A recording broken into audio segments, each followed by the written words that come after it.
오늘부터는요, 두 번째 소선지서 요엘서를 보도록 하겠습니다.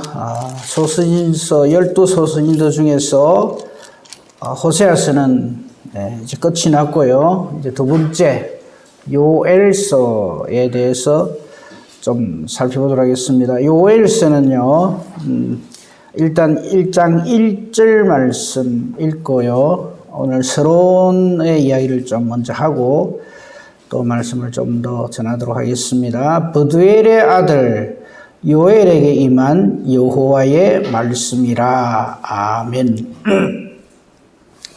이 요엘서에 대해서는요, 이 요엘이 기록자로 이렇게 소개가 되어 있죠. 1절에, 그죠? 근데 이거 외에는 정보가 없어요. 그냥 버두엘의 아들이다. 이것만 딱 나와 있습니다. 그런데 이 요엘이라고 하는 이 선지자죠. 이 선지자의 정의는 여기 1절에 기록된 대로 여호와의 말씀이 임해야 합니다. 여호와의 말씀이 임해야 그 사람이 선지자입니다. 그 사람의 인격이나 학식이나 인간관계나 이런 것이 아무리 좋아도 여호와의 말씀이 임하지 아니하면 그 사람은 절대 선지자가 될 수가 없습니다. 그죠? 그래서 우리도 항상 무슨 걸 하든지 간에 항상 여호와의 말씀이 임하는 사람으로 그렇게 존재해야 합니다. 우리 앞에 지난 수요일까지 봤던 호세아서하고 요엘서하고 비교를 해서 말씀을 드리면, 딴 거는 기억을 못해도 이건 꼭 기억하십시오. 호세아서는 북왕국 이스라엘에 대해서 하나님께서 죄악을 지적하시고 돌아오라 그렇게 했죠. 복습 한 번 더 합시다. 호세아서에 보면 독특한 그 선지자로서 역할을 하죠. 호세아가 음란하기 짝이 없는 고멜하고 가정을 이루게 하십니다. 하나님이.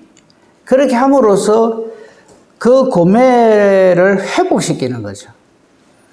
그 내용이 기록되어져 있습니다. 이거는 단순히 어떤 한 가정사를 얘기하는 게 아니고 마치 그 당시 북왕국 이스라엘이 음란한 여인 고멜과 같은 그런 처지였다 이겁니다. 하나님 앞에. 전혀 하나님의 백성이 될 수 없는 그런 음란하던 우상을 섬겼다 이 말이죠. 그래서 호세아를 보내서 이제 이걸 회복시키시는 것을 하나님께서 보여주신 겁니다. 이거는 지금 오늘날을 살아가는 저와 여러분에게도 그대로 해당이 됩니다. 우리는 고멜과 같은 음란한 여인과 같습니다. 그 죄악을 먹고 마시고 그렇게 사는 저희들인데, 우리의 신랑 대신 예수님이 오셔서 부정한 우리를 정결하게 하셔서 우리로 하나님의 백성이 되게 해 주시는 것. 그게 이제 호세아서를 통해서 우리에게 보여주시고자 하는 내용입니다. 그럼 이제 이 호세아서는 꽤 길지만요. 그게 12장까지 있지만은 요엘서는 짧아요. 3장에 불과합니다. 그게 후딱 지나가겠죠. 근데 이 요엘서는 대상이 누구냐 하면 남왕국 유다입니다. 그 차이가 확 나죠. 호세아는 북왕국 이스라엘을, 그리고 요엘서는 남왕국 유다를 향한 하나님의 메시지가 전달되어진다 하는 그 내용 기억을 하시기 바랍니다. 이 요엘이라고 하는 이름의 뜻이 참 귀해요. 여호와는 나의 하나님이시다. 요엘의 뜻이 그렇습니다. 하나님은 나의 하나님이다. 이런 뜻입니다. 여호와는 나의 하나님, 이런 뜻입니다. 우리가 12소선지서가 있지만, 꼭 기억은 안 해도 좋습니다만요. 이분들이 활약하던 때가 예수님 오시기 700년 전 선지자들이 있고 800년 전 선지자들이 있습니다. 그래서 이걸 그 8세기 선지자 혹은 7세기 선지자 그렇게 얘기합니다. 예수님 오시기 전이니까 숫자가 많으면 많을수록 더 옛날 사람이죠. 그죠? 그러니까 예수님 오시기 800년 전에 활동했던 선지자가 우리가 지난번까지 살폈던 호세아 그리고 지금 우리가 살필 요엘 거의 동시대입니다. 한 20, 30년 차이는 나지만 거의 동시대고요. 아모스 같은 사람, 그 다음 미가 같은 사람, 그 다음에 아주 대선지서 중에는 누가 있냐 하면 이사야가 있습니다. 이분들은 전부 8세기 선지자, 예수님 오시기 800년 전에, 그죠? BC 700에서 800년, 그 사이에 활동했던 사람들입니다. 그 이사야도 북왕국 이스라엘에 파송된 선지자거든요. 그러니까 북왕국 이스라엘이 BC 722년에 망하니까 아수르에 의해서 그때 이 이사야가 활동을 했고 그 다음에 남왕국 유다에 대해서 하나님이 보내신 선지자들을 우리가 주로 이제 7세기 선지자라 하는데 뭐 예를 들면 스바냐라든지 하박국, 나훔 이런 분들이 바로 7세기 선지자인데 7세기 선지자의 대표적인 선지자가 누구냐면 예레미야입니다. 그러니까 성경에 보시면 이사야, 예레미야 이렇게 나오잖아요. 그죠? 그러니까 이사야는 북왕국, 예레미야는 남왕국 아주 대표적으로 그렇게 우리가 이렇게 생각하면은 조금 쉽죠. 근데 뭐 어느 시대 이거는 뭐 깊이 생각을 안 해도 좋은데 앞으로 우리가 살필 이 요엘서에 대해서는 이거는 호세아는 북왕국 이스라엘, 요엘은 남왕국 유다에 하나님께서 이 선지자를 보내서 신앙생활을 잘하도록 그렇게 권고하신 것이다 이렇게 생각하시면 되겠습니다. 이 요엘 시대에는요 메뚜기 재앙이 있었어요. 그리고 메뚜기 재앙이 있다 이 말은 결국 아주 극심한 어떤 그 식량난, 가뭄까지 겹쳐가지고 굉장히 힘들 때거든요. 그럴 때 하나님께서 이 요엘을 보내서 이스라엘 백성들을 이렇게 하나님께로 인도하는 그런 기회로 삼으십니다. 그러니까 우연히 메뚜기 재앙이 일어나는 거 아닙니다. 우연히 가뭄이 일어나는 거 아닙니다. 자, 우리 지금도 지진 심심찮게 일어나죠, 그죠? 그 다음에 홍수 심심찮게 일어나죠. 전쟁 심심찮게 일어나죠. 왜 일어납니까? 세상 사람들은 그걸 이렇게 분석합니다. 뭐 어디에서 무슨 뭐 기후에 의해서 뭐 대기압이 어떻고 저기압이 어떻고 고기압 저기압 해가지고 막 설명을 합니다. 그리고 또 이제 전쟁이 일어나면 뭐 러시아하고 미국하고 관계가 어떻고 중국이 어떻고 막 이렇게 설명을 합니다. 예, 맞습니다. 그렇게 분석하는 건 맞죠. 근데 우리는 어떻게 생각해야 됩니까? 하나님 또 신호를 주시는구나. 처처에 전쟁과 기근과 지진 소식을 들을 것이다. 그게 예수님 오실 때가 다 되어 온다 하는 신호를 우리는 탁탁 받아들여야 됩니다. 그걸 그렇게 받아들여야지. 뭐 일본은 저렇게 막 지진이 나고 난리가 나는데 우리나라는 그래도 아직까지는 큰 문제는 없다. 근데 요새 자주 일어나는데 이 뭐 건물 지으려면 내진 설계가 잘 돼 있어야 하는데 목사님 앞으로 우리 지을 때는 내진 설계 제대로 잘 합시다. 그 필요하죠. 근데 그거 하라고 하나님이 그런 신호를 자꾸 보내는 게 아닙니다. 예수님 하신 말씀을 기억해야죠. 전쟁 소식을 듣는다든지 지진, 뭐 기근 우리 지금 듣는 게 전부 그거잖아요. 전부 예수님이 다 하신 말씀이에요. 그러니까 우리가 그런 영적으로 민감하고 깨어 있어야 합니다. 이 요엘 시대에도 메뚜기 재앙, 메뚜기가 한번 싹 지나가면 그죠? 먹을 게 없죠. 파란 거는 아예 없습니다. 메뚜기 한번 싹 지나가고 나면. 출애굽할 때 10가지 재앙 중에도 메뚜기 재앙이 있죠. 메뚜기들 하나님 말씀 잘 듣습니다. 가라 그러면 싹 가서 싹 먹어버립니다. 그러니까 우리가 이런 걸 보면서 이게 하나님 우리 보고 정신 차리라고 하는 거구나 그렇게 생각을 해야 합니다. 이런 것들을 통해서 실제적으로는요 먹을 게 없는 게 문제가 아니고 이들의 마음에 하나님이 없는 것을 지적하시는 거죠. 자, 오늘 요엘서 1장을 제 생각에는 중반까지만 한 12절까지만 생각을 해보려고 하는데 4절을 한번 봅시다. 19절 목사님 띄워놓으셨네요. 19절을 먼저 한번 볼까요? 저기서 맨 앞에 첫 문장 여호와여 내가 주께 부르짖으오니 이겁니다. 여호와께 부르짖으라 하는 겁니다. 여호와께 부르짖어야 한다.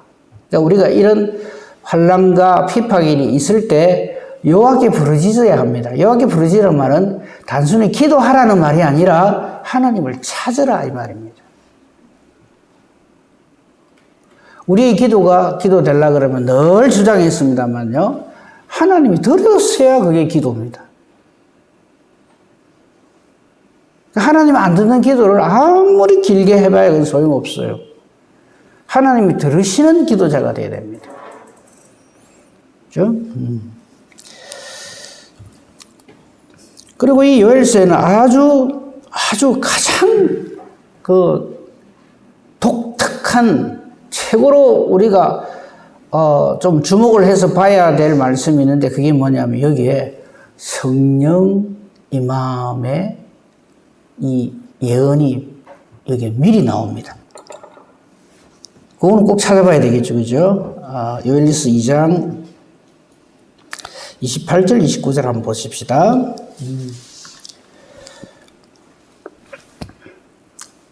요엘서 2장 목사님 먼저. 그럼 저거 먼저 봅시다. 사도행전 2장 17절부터 21절에 보면 베드로가 설교하면서 저 말씀을 인용하거든요. 하나님이 말씀하시기를 말세 내가 내 영을 즉 하나님의 영을 즉 성령을 예수의 영을 진리의 영을 성령을 모든 육체에 부어줄 것이다. 너희 자녀들은 그래서 예언하게 되고 젊은이들은 환상을 보고 너희 늙은이들은 꿈을 꾸고 그때 내가 내 영을 내 남녀가 여성들에게 부어주느니 그들이 예언한다. 이렇게 해서 놀라운 이 성령의 역사하심이 있을 것이라고 베드로가 설교를 하는데 저 내용이 나오는데 저 내용이 전부 뭐냐면 여기 나오는 요엘서 2장 28절 29절을 인용한 겁니다. 보세요. 그 후에 내가 내 영을 만민에게 부어주리니 너희 자녀들이 장래일을 말할 것이며 너희 늙은이는 꿈을 꾸고 너희 젊은이는 이상을 볼 것이며 그때 내가 또 내 영을 남종과 여종에게 나의 남종과 여종들에게 부어줄 것이다. 그리고 쭉 나머지 부분도 똑같습니다. 그러니까 이 요엘서의 가장 큰 중요하면서 큰 특징이 뭐냐면 장차 성령을 우리에게 보여주실 것을 보내주실 것을 예고한 선지자가 바로 이 요엘 선지자입니다. 아주 중요하죠. 그러니까 요엘서 벌써 몇 가지 기억해야 될 게 있습니다. 남왕국 유다에 하나님 보내신 선지자다. 그 다음에 이 성령을 이렇게 미리 우리에게 선포하신 하나님의 사람으로서 이렇게 요엘이 활약을 했다 하는 것을 우리가 깨달아 알 수가 있습니다. 자, 그럼 오늘 말씀들 중에서 아까 메뚜기 재앙에 대한 말씀이 이제 이 재앙이 있다 그랬죠. 사제를 한번 보세요. 사제를 보면 굉장히 재미있는 표현이 있습니다. 요엘서 1장 4절이요.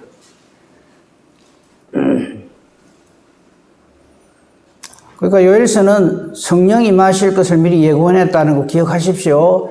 1장 4절을 보면요. 팥종이가 남긴 것을 메뚜기가 먹고 메뚜기가 남은 것을 너치가 먹고 너치가 남긴 것을 황충이 먹었도다 이랬어요. 팥종이가 뭔지 압니까? 메뚜기는 알 거고 너치가 뭔지 압니까? 황충이 뭔지 압니까?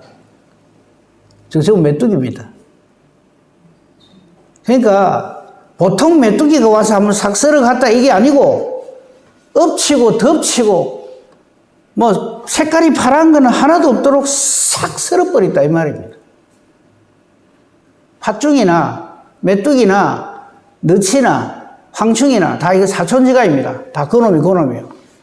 우리로 치면 메뚜기, 뭐, 여치, 또 뭐 있습니까? 에? 귀뚜라미?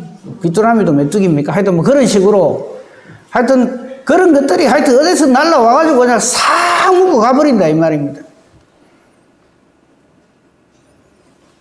뭐, 우리 예를 들면 이런 거 있겠죠. 독사, 살모사, 코브라. 그놈이잖아요. 그죠? 다 독사잖아요. 뭐한테 물리면 좀 낫습니까? 그런 거 없죠. 하여튼 독사한테 물리면 큰일 나죠. 그거 똑같은 거예요. 팥중이. 그거 먹고 하고 확 지나갔는데, 아이고, 이제 괜찮을란가 하는데, 그 놈이 남긴 것을 메뚜기가 먹고, 메뚜기가 남긴 것 너치 먹고, 너치가 남긴 것을 황충이 먹었다. 이 무슨 말이에요? 아니, 씨가 말랐다. 이 말이죠.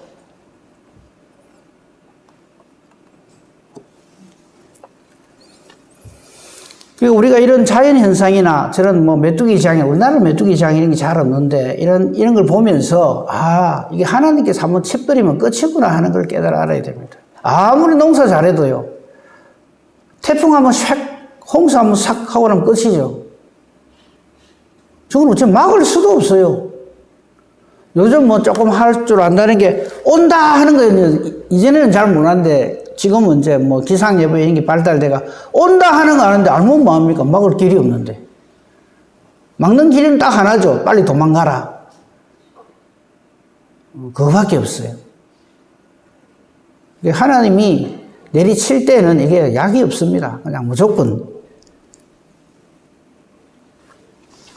그런데 오늘 말씀 중에 이렇게 하나님은 내리치시는데 이스라엘 백성들은 여기에 대해서 민감하게 반응을 해야 되는데 그렇게 하지 못한다 하는 것을 지적을 합니다. 5절부터 보면요. 5절에서 7절 사이에 보면 술 취하는 사람들에 대해서 경고의 말씀을 주님이 주십니다. 하나님이 주시는데 취하는 자들아 너희는 깨어 울지어다. 포도주를 마시는 자들아 너희는 울지어다. 이게 무슨 말이냐면요. 술 먹으면 절대 안 돼. 이 말을 하려는 게 아닙니다. 하나님 외의 것에 정신을 팔고 있으면 안 된다. 이 말입니다. 여러분, 우리가 제일 민감하게 반응하는 게 뭡니까? 하나님 말씀이어야 됩니다. 이 세상 풍조를 따라가면 안 됩니다. 그죠? 이사야 5장 11절 12절 목사님 좀 띄워주세요.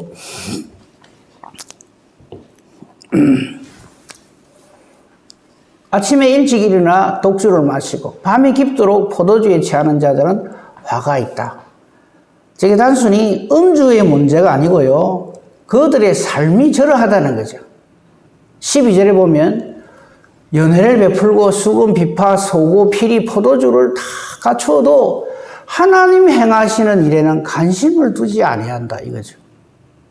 저걸 지적하시는 거예요. 그러니까 자기 일, 세상 일, 사람과 사람 사이의 관계 이런 것은 아주 열심을 가지고 막 관심을 가지고 이래 하면서 저기 기록된 대로 여호와께서 행하시는 일에는 관심이 없는 거예요. 즉 하나님 말씀은 담을 딱 쌓아버린 거죠. 저건 단순한 우선순위의 문제가 아닙니다. 우리가 전적으로 하나님께서 행하시는 일에 모든 것을 집중하지 아니하면은 우리는 언제든지 저 음주 문제뿐만 아니라 뭐 세상의 어떤 그런 문화 이런데 쉽게 그냥 우리 마음을 빼앗겨 버립니다. 그것을 우리 기억을 해야 됩니다. 그러니까 지금 이 요엘서를 통해서 하나님께서 이스라엘 백성들의 이 죄악을 지적하시는데요. 이 하나님은 계속해서 이런 신호를 계속 보내는데 그걸 깨닫지 못하는 자들은 바로 이 취하는 자들, 5절에 기록된 대로 취하는 자들과 같다 하는 겁니다. 6절을 보시면요. 하나님께서 심판을 내리치시는데 요거는 기억을 하십시오. 북왕국 이스라엘은 722년 전에 예수님 오시기 722년 전에 BC 722년에 아수르에 의해서 멸망을 당합니다. 먼저 멸망당하죠. 이 아수르가 어디냐 하면 니느웨 성 사람들입니다. 그러니까 우리가 이제 다음에 이제 요나 소선지 요나 활책에 자세히 좀 말씀을 더 살피겠습니다만요. 요나가 하나님께서 니느웨에 가서 해결을 촉구하라 할 적에 딱 싫어가지고 니느웨를 안 가고 다시서 도망을 가잖아요. 그 도망을 왜 가느냐 하면요. 니느웨 사람들이 무서워서 도망가는 거 아닙니다. 하나님께서 이 니느웨 사람들을 북왕국 이스라엘을 내리칠 몽둥이로 이렇게 만들어 가시는 걸 요나가 알아요. 요나가 굉장히 민족주의적인 어떤 그런 자기 민족을 굉장히 사랑하는 그런 선지자였어요. 물론 안 그런 선지자가 어디 있겠습니까만은 특히 더 그랬어요. 그러니까 니느웨가 회개해가지고 하나님께서 니느웨, 즉 아수르입니다. 니느웨가 아수르의 수도거든요. 그러니까 이 아수르를 일으켜가지고 북왕국 이스라엘을 딱 치려고 막대기로 사용하려고 하는 것에 대해서 불만을 가지는 거예요. 그래서 도망을 가는 거예요. 근데 하나님은 딱 잡아가지고 물에 좀 담갔다가 물고기 뱃속에 좀 덜어놨다가 꼭 딱 보내거든요. 그 일이 있고 난 다음에 50년 후에 북왕국 이스라엘이 이 아수르에 의해서, 즉 니느웨에 의해서 멸망을 당합니다. 남왕국 유다는 북왕국 이스라엘이 멸망당하는 것을 보고도 처음에는 좀 움찔합니다. 근데 정신을 못 차려요.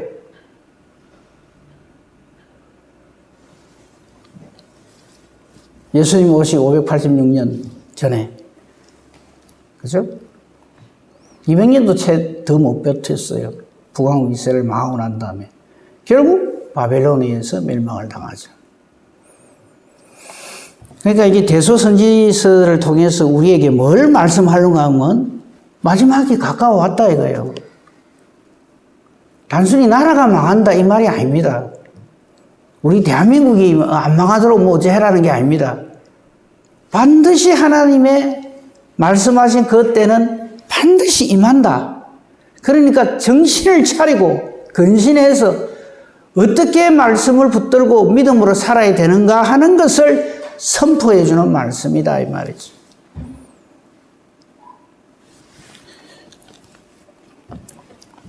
베드로후서 3장 8절 9절 한번 봅시다. 이거 너무나 잘하는 말씀이죠. 그러니까 지금 이 시대에 이 베드로 사도의 말이 이 요엘의 말과 같고 호세아의 말과 같은 거예요. 지금 팥죽이가 남긴 걸 메뚜기가 먹고 메뚜기가 남긴 것을 너치가 먹고 너치가 남긴 것을 황충이 먹었다. 이런 사태가 지금도 벌어진단 말이죠. 엎친데 덮치고 이랍니다. 아, 이 세상은 정말 우리가 소망을 가지고 살 곳이 아니구나 하는 것을 하나님은 계속 신호를 보내는데 이 영적으로 무지한 사람들은 그걸 모르고 자기 향락에 빠졌단 말이에요. 술 취하고 뭐 이게 저게 자기 하고 싶은 대로 살고 뭐 요즘 세상이 다 그런데요 뭐. 그러면 안 된다는 거죠. 그래서 베드로 사도를 통해서 하나님께서 우리에게 땅 때린 말씀이죠. 그죠? 사랑하는 자들아, 죽게는 하루가 천년 같고 천년이 하루 같다는 이 한 가지를 잊지 말라. 저건 무슨 말인지 아십니까? 우리가 하나님의 시간을 함부로 이렇다 저렇다 말하면 안 돼요. 제일 부끄러운 게 우리 한국 교회가 제일 부끄러운 게 다미성교회. 온 세계에다가 그냥 큰 소리 빵빵 쳤어요. 그때가 몇 년이었습니까? 1994년이었습니까? 98년인가. 예수님 재림한다고 난리도 아니었죠.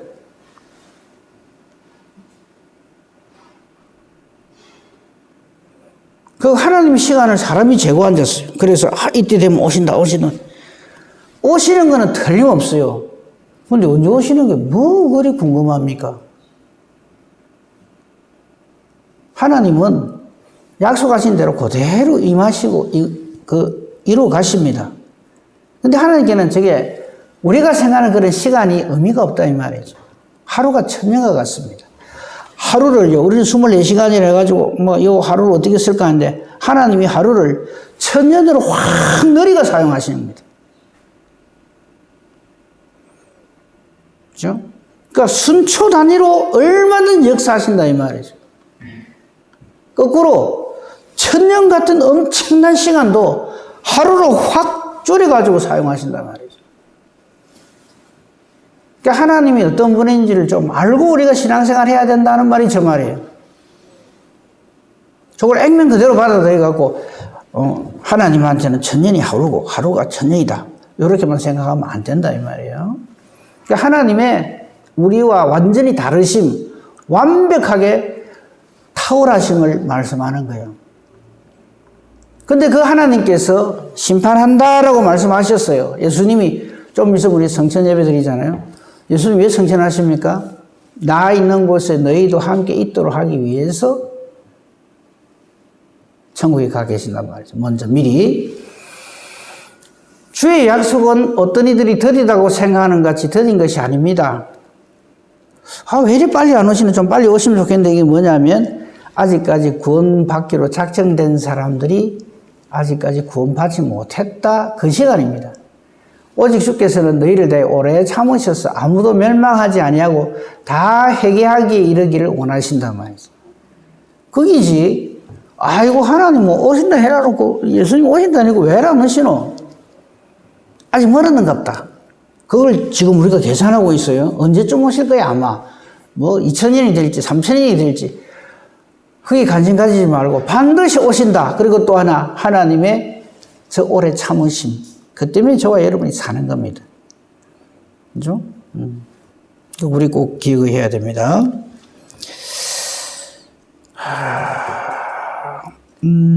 딴 거 놔두고요. 그 10절 말씀 한번 보세요. 육절은 제가 말씀드렸죠. 다른 한 민족이 올라왔다. 내 땅에 올라왔다. 이거는 북왕국 이스라엘은 아수르에 의해서, 남왕국 유다는 바벨론에 의해서 하나님 내리치십니다. 왜 그럴까요? 하나님 택하신 아브라함의 혈통으로 아브라함이 후손이지만 하나님 보시기에 아니면은 얼마든지 다른 민족을 통해서 내리치신다 이거죠. 그거 우리 알아야 됩니다. 그러니까 혈통 가지고 한몫 보려고 들면 안 됩니다. 그러면 안 되고 오직 믿음으로 해야 되고요.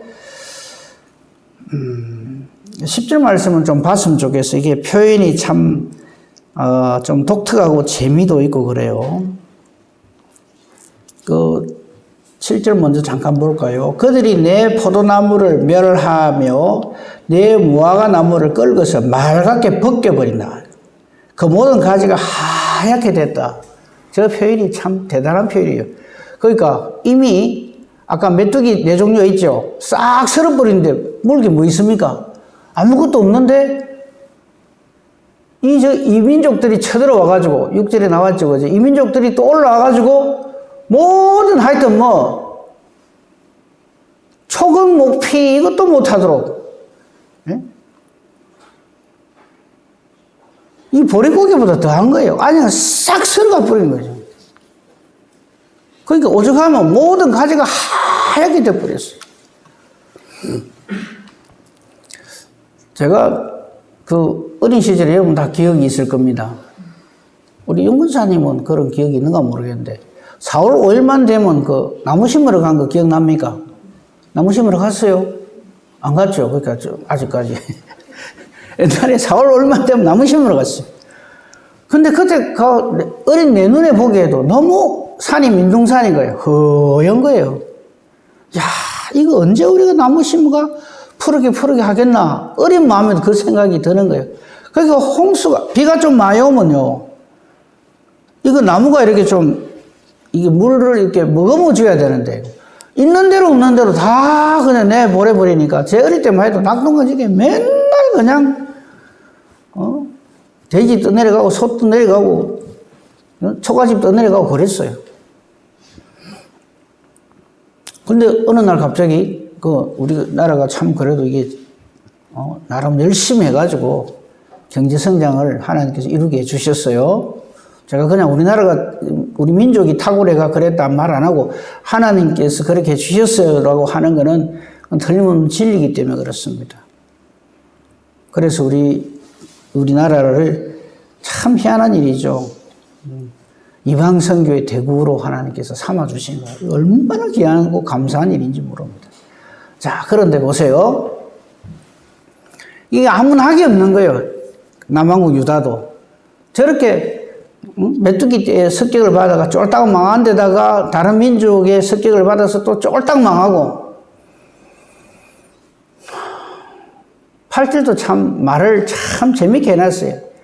처녀가 약혼한 남자로 말미암아 굵은 배를 두고 애국한 같이 된다. 기가 막히게 된다 이 말이죠.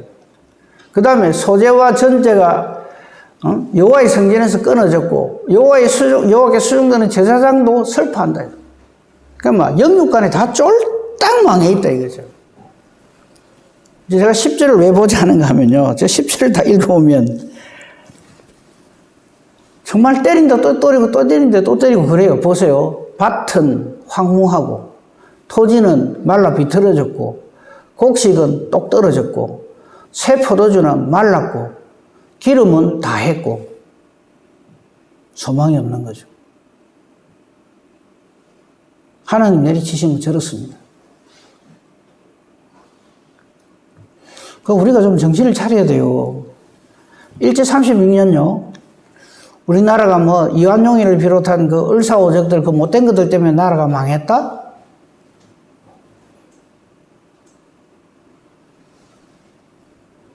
(6.25) 전쟁 김일성이가 쳐들어 내려와서 우리나라 이랬다? 하나님께서 부흥의 기회를 주시고 회복의 기회를 주시는데도 정신을 못 차릴 때 내리치시는 거예요. 마치 남한국 유다나 북한국 이스라엘에게 하나님께서 정신 차리도록 인민족을 내리 보내시는 것처럼 1910년대까지만 하더라도 평양은요 동방의 예루살렘이라 해가지고 복음이 얼마나 흥황했는지 모릅니다. 1910년이 평양 대부흥운동이 일어난 해입니다. 그런데 동시에 1910년이 무슨 해인지 아십니까? 을사늑약, 나라를 뺏긴 해이기도 합니다. 그래서 1910년에 나라 뺏기가 1945년에 해방됐으니까 만 35년, 36년간 일본의 압제를 받은 거예요. 나는 그 과정에서도 하나님의 은혜를 느낍니다. 다른 나라들은요, 전부 식민지를 서양 나라, 미국이나 영국이나 독일이나 프랑스, 스페인, 이런 나라들에게 식민지를 삽니다. 그렇죠? 전부 기독교 국가예요. 그런데 희한하게도 우리나라만 같은 동양권 우상숭배 최고 대장인 일본한테 압제를 딱 당해요. 그러니까 복음이 우리나라에는 아주 그냥 막 스펀지같이 싹 스며드는 거예요. 이건 난 하나님의 능력이고 은혜라고 생각합니다. 안 그러면 우리나라가 절대 이 예수님을 믿는 사람들이 이렇게 생길 나라가 아닙니다. 지독한 불교 국가고 유교 국가인데. 그래서 하나님께서 그 전에 복음이 그렇게 흥황하는데도 엉뚱한 짓을 하니까 일본한테 두드리 맞게 하시고 그 일본 36년 지나고 난 다음에 그 순인 종들의 진리를 수호하는 종들에게 하나님께서 그 기도를 들으시고 해방을 주셨는데 해방되고 난 다음에 또 무슨 짓을 하는지 아십니까? 5년 동안에. 신앙운동, 재운동을 해야 될 텐데 또 정신 못 차리고 신사참배한 사람들. 일제시대 신사참배한 목사들이 지금 현재 막 그 이야기는 안 하랍니다. 지금 기존에 있는 기성교회 내로라 하는 교회들이 전부 그 짓을 했어요. 미소이 바라기 한국교회 목사들이 지금 이거 찍어갖고 유튜브 나갑니다. 좀 들으라고 하는 말이에요. 일본 천조 대신의 이름으로 한강에서 세례받고 거지 됐어요.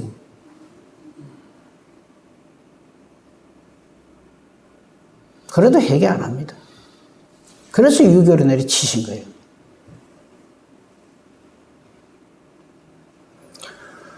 그러니까 지금 우리가 요엘서 보는 거요. 저게 남의 얘기가 아닙니다. 옛날에 지금 2023년이니까 저 때까지만 거의 3000년 전에 저런 일이 있었구나. 그 옛날 거 지금 뭐하러 저렇게 목사님이 핏대를 올리고 저러시노? 그러면 안 돼요. 지금 저와 여러분에게 하시는 말씀입니다.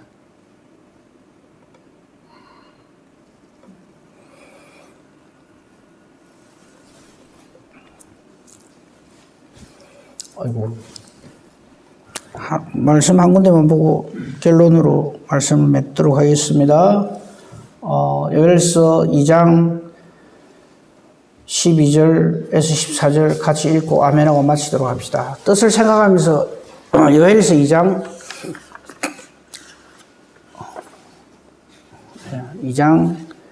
12절부터 14절까지 뜻을 생각하면서 읽읍시다.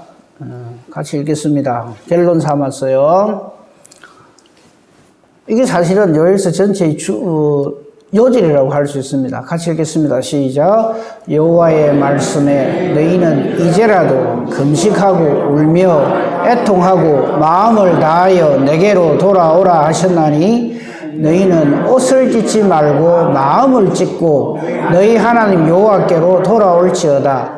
그는 은혜로우시며 자비로우시며 노하기를 더디하시며 인애가 크시사 뜻을 돌이켜 재앙을 내리지 아니하시나니. 14절. 주께서 혹시 마음과 뜻을 돌이키시고 그 뒤에 복을 내리사 너희 하나님 여호와께 소제와 전제를 드리게 하지 아니하실는지 누가 알겠느냐. 아멘. 저 하나님의 자비와 은총을 우리는 기대하면서 그 하나님께 우리는 돌아가야 되는 거죠. 이 요엘서는 우리에게 그것을 말하면서 바로 저 은혜를 누린 자에게 뭘 주신다? 성령을 주신다. 이 은혜와 복으로 충만한 복된 저와 여러분이기를 우리 주님의 이름으로 축복하며 축원합니다. 아멘. 감사합니다, 하나님. 언약의 말씀대로 우리에게 하나님의 크신 은혜와 사랑이 언제나 함께 하기를 간절히 바라고 소원합니다. 돌아가는 발걸음 지켜주시고 다시 만날 때까지 성령 하나님 우리와 함께 해 주옵소서.